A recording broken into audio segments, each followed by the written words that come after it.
young population that plays on the internet. When I say play, I don't just mean games. I mean lives on the internet. You shop on the internet. Your education is on the internet. All this is content moving from one end to the other.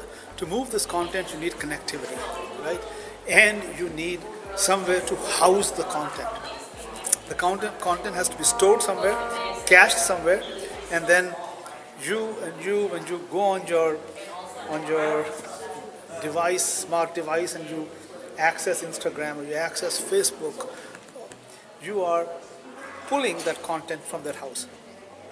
So, housing the content and creating the highways to pull it.